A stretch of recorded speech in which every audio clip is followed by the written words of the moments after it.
Hello, Toastmasters. Yes. Such a pleasure speaking to you today. How many of you, by show of hands, would like to connect professionally? I think most of us would. Whether you're in the workplace, in a position that you want to maintain and be comfortable in, at a comfortable level, or you have your sights on a position that you would like to progress forward. It's important to know how to connect professionally. Today, I'm just going to give you some ways on how to do so. One of the ways that you connect professionally is to understand who you're talking to. You've all heard about know your audience, correct?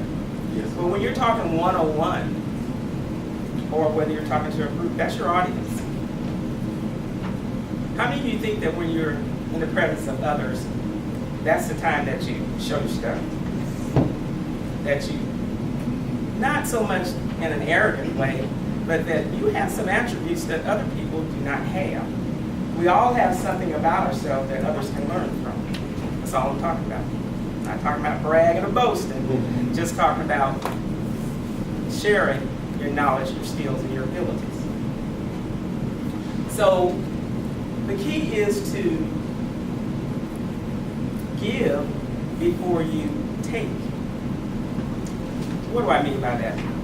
Plain and simply, I just mean that you need to be able to think of your encounter with others as, what can I do to assist that person? Opposed to, what can you do for me? See the difference? It's really simple, but I think as humans we complicate matters because we want to show our love. We want to exude empathy and sympathy for others. We want to show people that we care about them. We also want to be able to share our knowledge in a way that we not only take, but we listen to other people. We value their opinions. We are open to what they have to say. So if you're open and I'm talking to you, I ought to see some sign that you're listening to me, correct? Whether it's a nod, whether you're leaning in and you're engaged. Because when you speak, most of us have a tendency to have a conversation with someone, but we're thinking about what we're going to say next, opposed to thinking about what the person is saying to us. So I need you to help me, and I'll help you say what I mean and mean what I say. And so when we're talking to one another, you're listening to my meaning opposed to mere words that I'm speaking to you. Does that make sense? Also, we need to exude some kind of integrity in our behavior, in our communicative behavior. I need to know that you are an honest person, that I can count on you to tell me the truth if I ask your opinion, and not just tell me and others what they want to hear. Because that's what we do sometimes. We have a tendency to, I want Mary to like this, I'm going to say what I know any human being would want to hear. Or I know that, personally, if I want to get ahead in my workplace, there's a certain behavior that I have to assume. And so I'm going to act that way. When in my heart, I really don't care about them all. But it looks good in front of everybody else when I'm nice to him. All I'm saying today is feel nice about them all. Show him what you genuinely feel. And if you don't know how to do that, you mimic people's bad behavior. Find somebody in your workplace, in your setting, at home, where you spend a lot of time at, that has a tendency to do the right thing, has a tendency to have moral scruples, and their communicative behavior is worthwhile emulating. We all have at least one person, right? Because if you don't, I can hook you up to a couple of people. Really. They're really decent human beings, and they try to do the right thing. So that's why we need to engage with one another, because we can learn so much. And when you establish a rapport with someone, guess what? You don't have a problem with asking them, well, I keep hearing people tell me I need to do this, and I feel like I need to improve in these areas, but I don't know how. We can show each other how. no strings attached.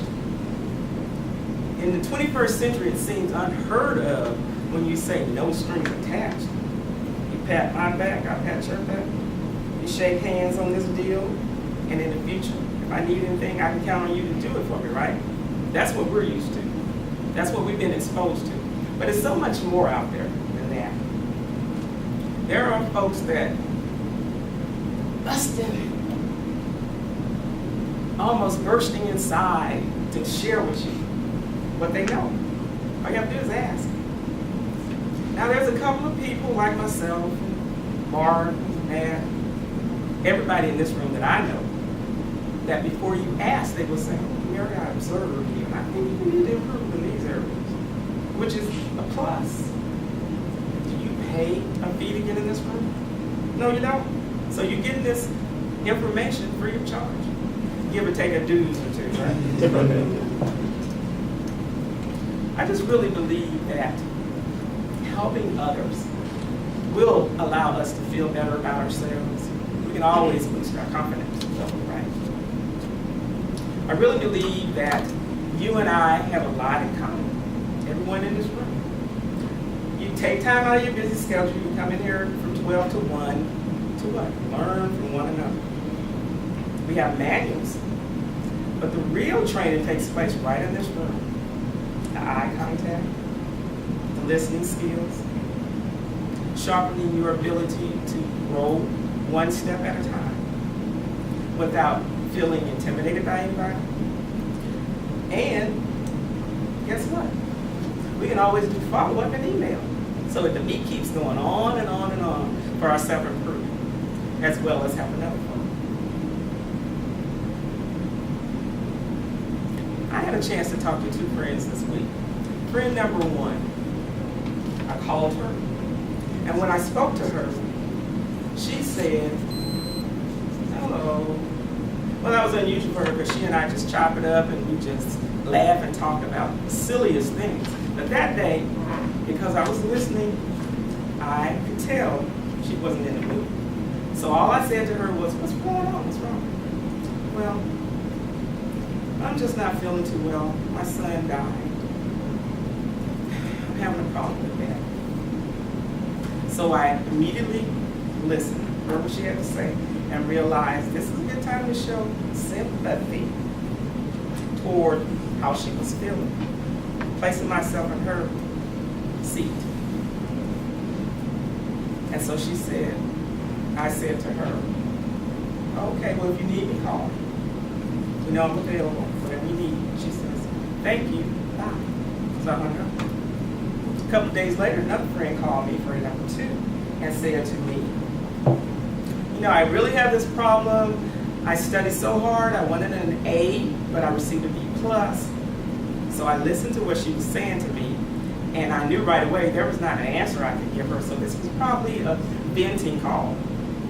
She just wanted to get it off her chest. So she asked me could she come over, so we sat around my kitchen table, and she just talked about how she studied, and she just really got that B+, and it was disappointing. But at the same time, she felt like B+ is better than a B-, and maybe I should spend more time studying. Maybe I should, study a little at a time instead of one big chunk of knowledge, taking in information, opposed to increments. So she said, you know what? I believe I'm just going to go about my day and be thankful for what I have and gotta go, bye. Okay? So that was empathy, because I empathized with her. I allowed her an avenue to vent with little or no effort on my part, because I listened to her, because listening to her allowed me to understand the need to just sit there and be there for her, not necessarily say a whole lot. You see the difference? It's not easy, because it took me a while to think of others before I think of myself. Like with Bryson, I have to take him to school by 1:30. So 12 o'clock to 1, I gotta work, because he's got to go to American River College. Takes time to get there, takes time to get here. And because I'm an elderly person, I don't have a whole lot of energy to extra. So right now this is extra, even though I love Fairweather Toastmasters Club of Sacramento. So I hope today that you realize how important it is to think of others for yourself. And when you're talking to people, please realize your vocal variety has a lot to do with your tone of voice, whether you talk loud or softly.